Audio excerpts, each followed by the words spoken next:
ایک مرتبہ حضرت سیدہ فاطمہ الزہرا رضی اللہ تعالیٰ عنہ چرخہ کاٹ کے حضرت مولا علی سے عرض کرنے لگی کہ یا علی آپ یہ لے جائیے بازار میں اور یہ 6 دینار کا بکے گا، 6 دینار لے کے آ جائیے۔ اب وہ بیچنے کے لیے بازار میں تشریف لے گئے، رستے میں ایک فقیر ملا، اس نے کہا یا علی کوئی ہیلپ ہو سکتی ہے، کوئی مدد ہو سکتی ہے؟ کہا کیا ہوا؟ کہا بڑا فقیر ہوں، کچھ ہے نہیں تو کچھ دے دو۔ مولا علی نے جیب میں 6 کے 6 دینار نکال کے اس کو دے دیے۔ وہ جب نکال کے دے دیے تو کہا اب سودا لینے کہاں جا رہا ہوں، چلو واپس چلتا ہوں۔ کیا ہوگا با؟ اللہ مالک ہے۔ اللہ اکبر، یہ تو وہ ہیں جن کے لیے اللہ کے قرآن کی آیتیں نازل ہوتی ہیں۔ تو حضرت مولا علی کرم اللہ تعالیٰ وجہ کریم واپس پلٹے گھر کی طرف۔ جب واپس پلٹے نا تو رستے میں ایک اور بندہ ملا، اس نے اونٹ کی نکیل پکڑی ہوئی تھی اور وہ بڑا جلدی میں تھا۔ کہتا ہے یا علی میں آپ کو پہچانتا ہوں۔ کہا میں نہیں پہچانتا۔ کہا نہیں میں آپ کو پہچانتا ہوں، آپ بڑے با اعتماد ہیں، یہاں کوئی اور نہیں ہے، میں مدینہ سے باہر جانا چاہتا ہوں، یہ اونٹ آپ کے پاس، لیکن آپ اس کو خرید لیں۔ کہا اب میرے پاس پیسے نہیں، میں کیسے خریدوں؟ کہا اچھا پیسے مجھ سے ادھار لے لیں۔ ان کا اچھا کتنے کا؟ کہا 100 دینار کا دو۔ 100 دینار لیے، پھر اس کو 100 دینار واپس کر دیے اور اونٹ لے لیا، یعنی یہ ادھار 100 دینار۔ آپ یہ کر کے اونٹ کو پکڑے ہوئے جا رہے ہیں، ایک بندہ اور ملا، اس نے کہا بیچو گے؟ اللہ یا علی یہ بیچیں گے اونٹ؟ کہا بیچ دیں گے۔ کتنے کا لیں گے؟ کہا 160 دینار کا لوں گا۔ کہا ٹھیک ہے، 160 دینار لیے، لے کے حضرت مولا علی سوچنے لگے کاش وہ بندہ بھی اگر مل جائے نا جس سے میں نے لیا تھا، اس کے تو 100 دینار اس کا جو ادھار تھا وہ ختم کر لیں، پھر 60 دینار بچ گئے۔ ابھی تھوڑی دیر آگے چلے تھے کہ وہ بندہ نظر آ گیا، فرمایا ادھر آؤ ادھر آؤ۔ کہا جی کیا ہوا؟ کہا اونٹ بک گیا ہے، یہ 100 دینار اپنے پکڑو۔ کتنے بچ گئے؟ 60 میں سے 6 دینار کے لیے حضرت فاطمہ نے بھیجا ہوا تھا نا، تو وہ 60 دینار میں سے 6 دینار لے کر آئے۔ حضرت سیدہ فاطمہ الزہرا رضی اللہ تعالیٰ عنہ کو سودا صرف 6 دینار کا خرید کر لائے اور گھر میں آ کے وہ سودا دیا، وہ خورد و نوش کا سامان پیش کیا اور ساتھ 54 دینار مزید دے دیے۔ کہا یہ بھی لو۔ سیدہ فاطمہ الزہرا لے کر فوراً ہی کہا میری ہمت نہیں، میری کیا مجال کہ یا علی آپ کے سامنے شہزادی ہیں، مصطفیٰ کی بیٹی، اللہ حضور کی بیٹی ہیں، لیکن مولا علی کے سامنے خادمہ بن کے رہتی ہے، بتاتی ہیں امت کو اے امت کی عورتوں، اپنے خاوند کے سامنے چاہے کتنی ہی بڑی کیوں نہ ہو، کتنی ہی شان والی کیوں نہ ہو، کتنی ہی پڑھی لکھی کیوں نہ ہو، کتنی ہی حسین و جمیل کیوں نہ ہو، کیسے ہی قد و مد والی کیوں نہ ہو، کہا اپنے شوہر کے سامنے خادمہ ہی بن کے رہنا، اس کی خدمت، خادمہ مطلب خدمت کرتے رہنا، یہی نظام چلانے کا ایک ذریعہ ہے۔ یہ خود بتایا کس نے؟ حضرت سیدہ طیبہ طاہرہ زاہدہ عابدہ راکعہ راضیہ مرضیہ رضی اللہ تعالی عنہا نے۔ اچھا میری مجال تو نہیں ہے یا علی آپ سے کوئی سوال کروں، کوئی بات پوچھوں، لیکن میں مجبور ہوں کیونکہ جن بچوں کو ہم تیار کر رہے ہیں انہوں نے بڑا امتحان دینا ہے، اللہ انہوں نے کربلا سجانی ہے، کوئی حرام کا لقمہ ان کے پیٹ میں نہ چلے جائے، اس لیے خیال آیا یہ بتائیں تو صحیح یہ 54 دینار کہاں سے آئے؟ یہ ایسی بیویاں اگر کہیں پہ ہوں نا کہ وہ اپنے خاوند سے پوچھیں کہ یہ پیسے کہاں سے آئے، سمجھ لینا یہ وہی سنت ادا کر رہی ہیں جو مولا علی کی سنت، سیدہ فاطمہ الزہرا رضی اللہ تعالی عنہا کی سنت ادا کر رہی ہیں۔ تو حضرت سیدہ فاطمہ نے جب یہ پوچھا تو مولا علی کرم اللہ تعالیٰ وجہ الکریم نے پورا واقعہ سنا دیا، کہا یہ یوں ہوا یوں ہوا یوں ہوا اور یہ وہ 54 دینار ہے۔ تو حضرت سیدہ فاطمہ بہت خوش ہوئی، خوش ہو کے فرمایا اچھا علی اس طرح کرو نا، جاؤ جا کے پہلے مصطفیٰ کو بتاؤ، میرے ابا جان کو بتاؤ، وہ بھی بڑے خوش ہوں گے۔ اللہ کیسے اللہ نے کرم کیا، بڑے خوش ہوں گے، جاؤ جا کے ان کو بتائیے۔ تشریف لے گئے حضور علیہ السلام کے پاس اور حضور نے جو ہی دیکھا کہ علی آ رہے ہیں فرمایا علی کیسے ہو؟ واقعہ میں سناؤں کہ تم سناؤ گے؟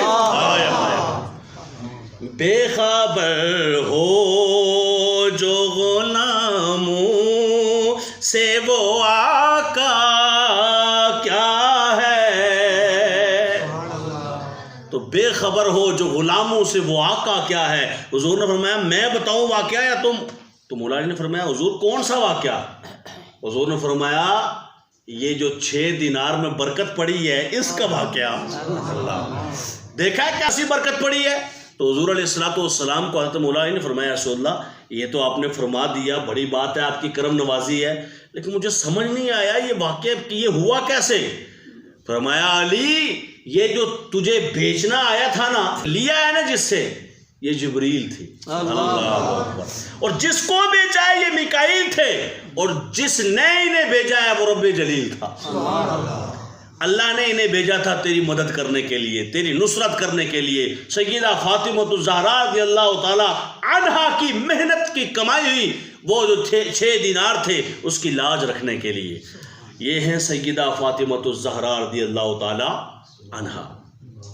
جب حضور علیہ الصلوۃ والسلام کا وصال مبارک ہونے لگا تو صرف اس سے 3 دن پہلے حضور نے فاطمہ زہرا رضی اللہ تعالیٰ عنہ کو بلا کے تو حضرت عائشہ صدیقہ رضی اللہ تعالیٰ عنہ فرماتی ہیں کہ حضور نے فرمایا کان قریب کرو، تو حضور نے کان میں کوئی سرگوشی فرمائی حضرت سیدہ فاطمہ کے۔ ایک مرتبہ کوئی بات کہی تو سیدہ فاطمہ رونے لگ پڑی، اور پھر دوسری مرتبہ کری تو مسکرانے لگ پڑی۔ تو سیدہ عائشہ رضی اللہ تعالیٰ عنہ فرماتی ہے کہ اس ٹائم تو نہیں، لیکن جب حضور کا وصال مبارک ہو گیا تو بعد میں نے پوچھا فاطمہ ایک بات آپ سے پوچھنی ہے۔ کہا وہ جب آپ کو حضور نے بلایا تھا اور سرگوشی کی تھی، پہلی مرتبہ کوئی بات کی تو آپ رونے لگ پڑی، دوسری مرتبہ کی تو آپ مسکرانے لگ پڑی۔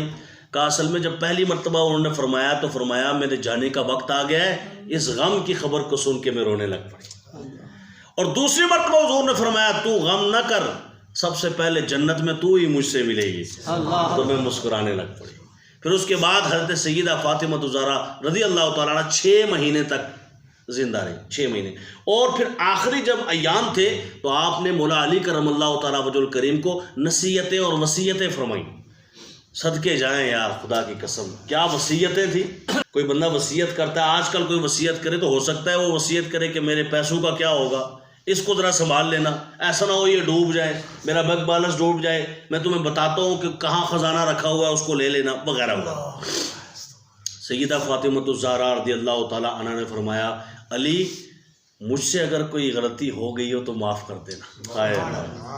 پتہ چلا اونچ نیچ میاں بیوی میں ہو جاتی ہے، لیکن سیدہ کی یہ شان ہے کہ وہ بتا رہی ہیں کبھی بھی معاملہ آ جائے تو معافی مانگ لینا، جب تم ایک دوسرے سے معافی مانگ لو گے تو دونوں کا دل ہلکا اور ستھرا ہو جائے گا۔ تو فرمایا مجھے معاف۔ تو آگے سے مولائن نے کیا فرمایا؟ مولائن نے فرمایا نہیں، جتنا تو نے سکھ دیا ہے اتنا تو کوئی دے ہی نہیں سکتا ہے۔ اللہ تو آقا کریم ہمارے نبی ہمارے آقا و مولا کی صاحبزادی ہو کر میرے سامنے خادمہ بن کے رہی ہے، اس سے بڑی کیا بات ہے۔ اللہ اکبر۔ فرمایا اے علی جب میں اس دنیا سے چلی جاؤں تو جب میرا تو کفن وغیرہ کا بندوبست کرے گا نا تو یہ خاص بندوبست کرنا کسی کی نگاہ مجھ پہ نہ پڑے۔ اللہ اور مجھ پہ تو بات کی بات فرمایا جب مجھے کفن دے دینا، پہلی بات ہے رات کے ٹائم مجھے دفنانا ہے، میرا جنازہ اٹھانا ہے تو رات کے ٹائم اٹھانا ہے، دن کو نہیں، کیونکہ کسی کی نظر پڑ سکتی ہے۔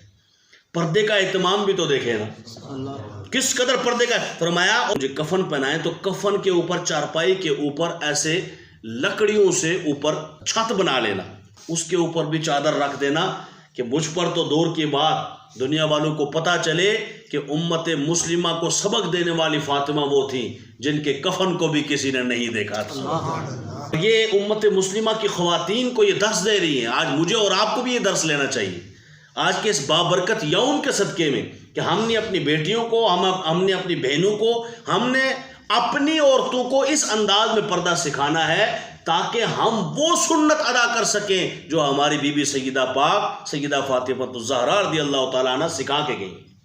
آپ نے فرمایا اس انداز میں پھر دنیا نے دیکھا کہ آپ کا جب جنازہ اٹھا تو کئی لوگ ہوتے نا بال دیکھنا یا کوئی جسم کا ٹکڑا یا حصہ دیکھنا، یہ تو دور کی بات ہے، دنیا نے آپ کے کفن پہ بھی نظر نہیں ڈالی۔ کہ ایک روایت میں آتا ہے کہ جب قیامت والا دن ہوگا تو اس وقت باقاعدہ منادی ندا دے گا اور کہے گا سارے نظریں نیچے کر دو، محمد کی بیٹی گزرنے والی۔ اللہ ہمارے مردوں میں بھی شرم و حیا پیدا فرمائے، ہماری خواتین میں بھی شرم و حیا پیدا فرمائے۔